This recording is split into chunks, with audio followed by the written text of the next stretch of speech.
What's up, folks? It's Tim Wheaton with the Calf Kick Sports Podcast. We're going to be covering the last weekend of fights, including Brunson vs. Till, the UFC Fight Night 1 Empower, Glory 78, and KSW 63.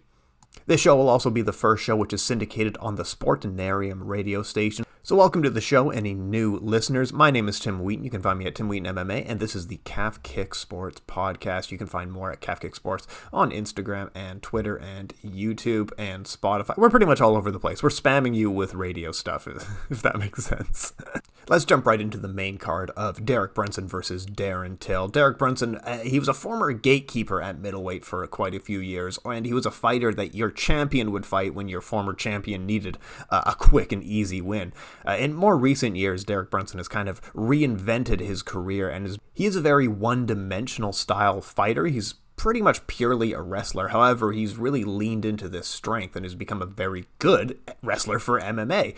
Derrick Brunson now is on a 5-fight win streak and is ranked top 5 at middleweight. He out-wrestled Darren Till for 3 rounds and then submitted him. Darren Till, from the United Kingdom originally, very much lives up to the idea that British people don't have any wrestling background, and this gets proven over and over again. One thing we've talked about in the past is that if you are a MMA fighter and you started wrestling 3 or 5 years ago and you feel like you're pretty good at wrestling, you're going to end up fighting some guy like Derrick Brunson, who's been in a wrestling program since he was 11 or 12 years old in the United States. It's almost a different league of wrestling. The nice thing about the UFC middleweight division is that it's quite tidy and it's quite organized. There's a very clear top 4 that they've been setting up for a while now. It's like they set up a tournament last year and it's just kind of coming to fruition now. All the brackets are very clear. At the top, you have your very clear top 2 guys in Robert Whittaker and Israel Adesanya. Those 2 guys are so far ahead of the pack as well. Combined, those 2, Whittaker and Adesanya, have beaten all of the top 10.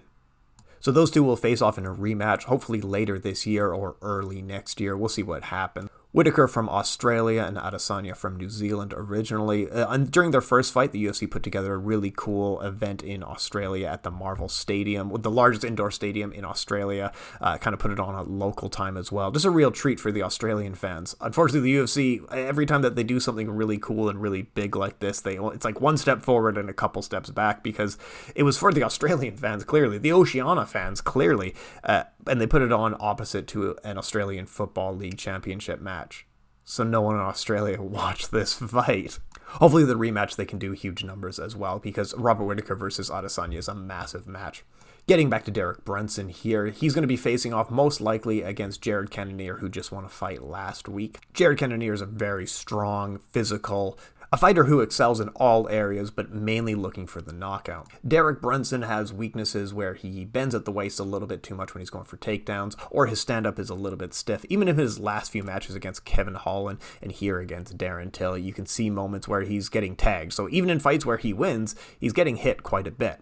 His stand-up is extremely stiff. It leaves quite a bit to be desired, where if he doesn't get the takedown, he won't have any answers for you on the feet. He used to duck in and dash for takedowns with no setups, and that's where he was getting caught and knocked out. Now he has improved so that he's throwing some strikes and then ducking in for a takedown, so at least his takedowns are more set up, but he's still getting hit quite a bit on the feet. Also at UFC on Vegas 36, Khalil Rountree Jr. meets Modestas Bukauskas, and I told you folks ahead of time that this match would be filled with violence. Khalil Rountree Jr. is mainly a Muay Thai-based striker. He defeated Modestas Bukauskas using an oblique kick, or kind of a side of the knee kick, and broke a bunch of ligaments in the knee of Modestas Bukauskas. So Bukauskas, of course, he couldn't walk and he couldn't continue to fight.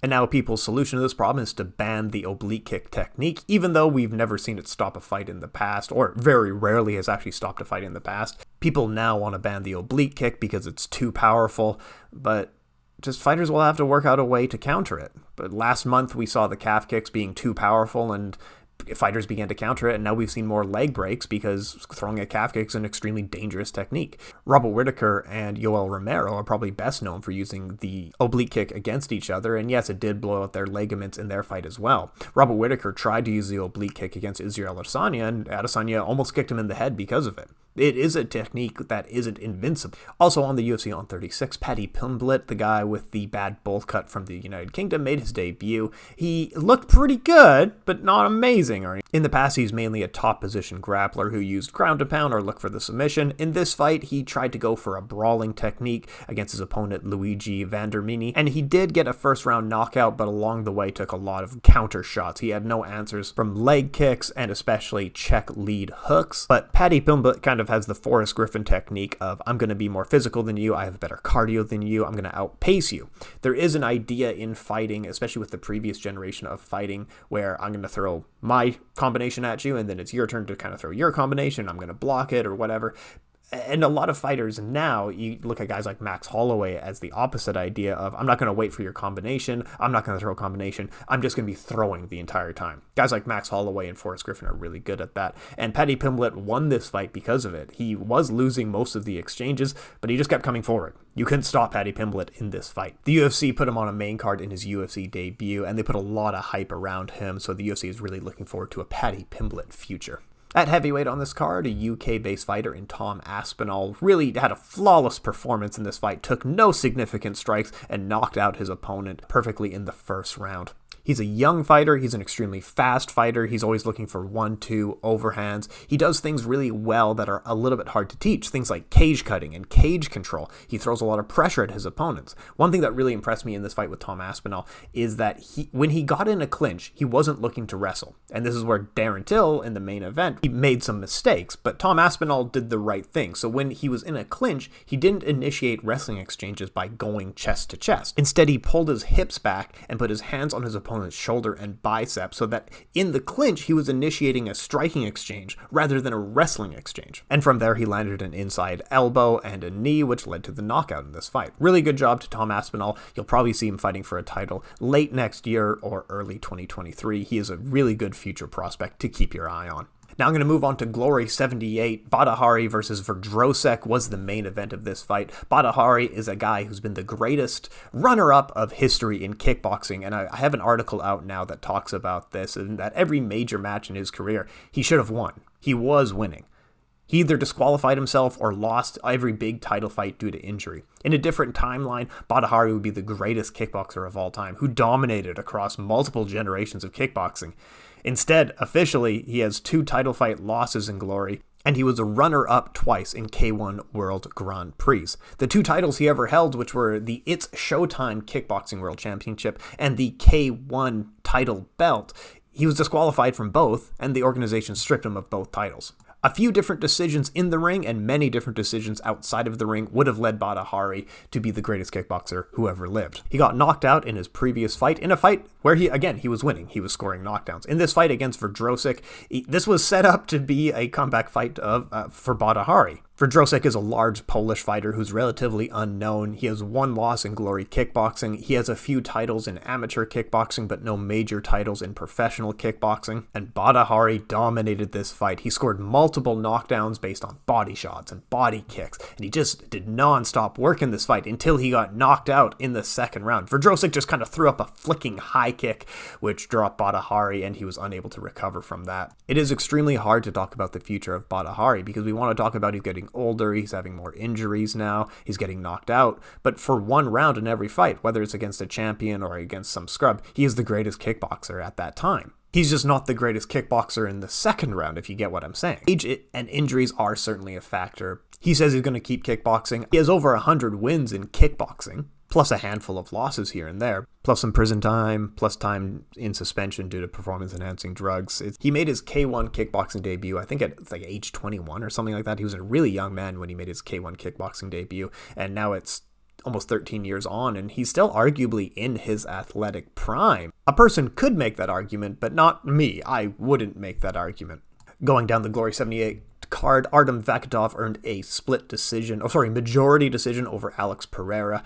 This fight was a rematch from January earlier this year, in which the Brazilian bomber Alex Pereira has created an era of kickboxing around himself. He won the Glory Middleweight Championship back in 2017. He's defended it 5 times, mostly by lead hook knockouts. He then went up in weight class to light heavyweight and won an interim title there, and then he defeated Vakhitov in January of this year via split decision, and it was a close fight. Similarly, the Russian Vakhitov won his Glory Light Heavyweight title in 2016, and he's defended it 5 times, so it was a champion versus champion matchup. Vakhitov lost the title in January, and now he was looking for revenge in this fight. And this is a champion versus champion, each one with multiple title defenses, so it's a great fight, except the storyline, which should have been leading to a trilogy, kind of got thrown off the rails because Alex Pereira has already signed with the UFC. He's leaving the sport of kickboxing and coming into the sport of mixed martial arts. He already has a fight lined up in the UFC. So in this fight, he's trying not to get injured. He's essentially just trying to pass the time to get the paycheck. He did some really good work in the first 3 rounds of this fight, was deducted a point for holding in the clinch. A lot of people argue that was BS. Legitimately, he did lose this fight on the judges' scorecard, but in a much more real sense, he probably did win 3 out of 5 rounds. And it's really a shame that people can't make a career out of kickboxing anymore. This may be the biggest loss of the fall of the combat sports boom of Japan, where even a guy like Pereira, who won his title, defended it multiple times, he's a 2-division champion, still isn't making enough money by being the greatest kickboxer in his division. He has to switch. He has to leave the sport of kickboxing and come to mixed martial arts and come to the UFC just to make enough money to get by. Alex Pereira probably is best known by MMA fans for being the guy who knocked out Israel Adesanya a couple years ago.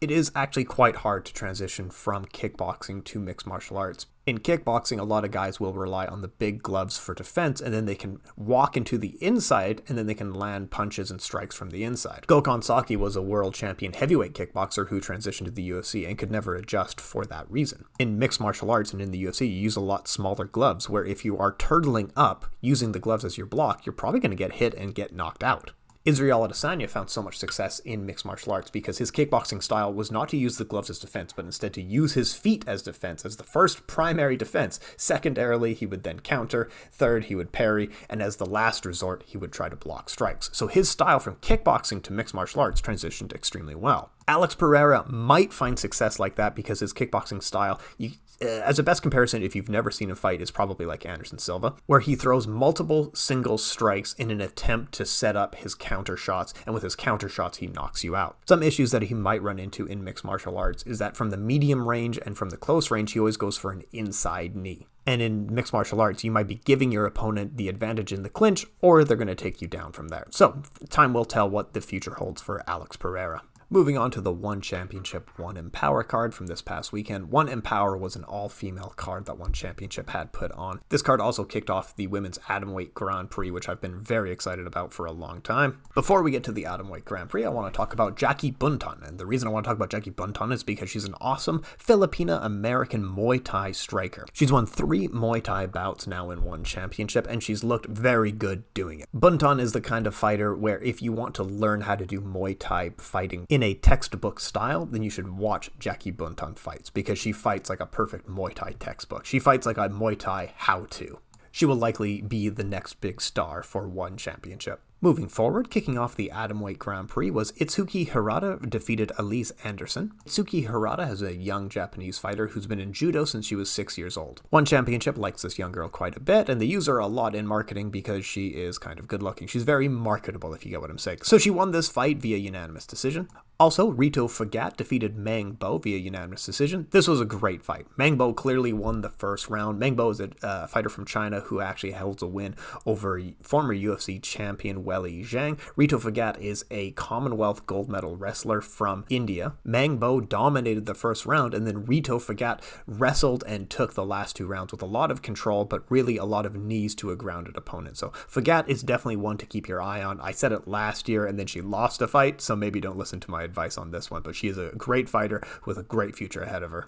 The One Championship Golden Girl was also on this card, being stamped Fairtex. She's about, I think, 23 or 24 years old. She was the One Championship Kickboxing and Muay Thai champion, and then they moved her to MMA, and then she lost to Aliana Rossiana last year. Since then, Stamp Fairtex says that she actually never tapped out to Aliana Rossiana, so she wants a rematch against her. In their previous fight, Stamp Fairtex very clearly tapped out. There's no controversy here. She tapped out. Enough of this. Anyway, Stamp Fairtex did outpace Aliana Rossiana and won a split decision.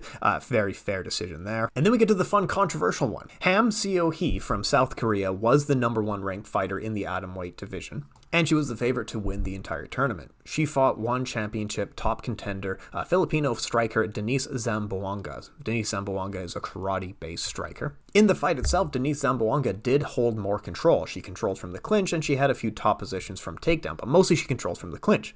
When it came to the striking exchanges, Seo Hee did win every striking exchange and actually nearly finished the fight a few times. So where the controversy comes in is that one championship MMA fights, they judge fights as a whole, not round by round. So round by round, Denice Zamboanga probably won 2 rounds to 1. But Hamderlei Silva did land the most effective strikes in round 2. So if you judge the fight as a whole, then Hamderlei Silva probably did win the fight because she had the most effect. Also, one championship doesn't favor control as much as it favors damage. So you're always going to favor damage over control. So the judges did give Ham a split decision win. And then a lot of people online and a lot of people, especially in the chat, were vocal about saying this was a robbery. And personally, yes, I did score it in favor of Denice Zamboanga.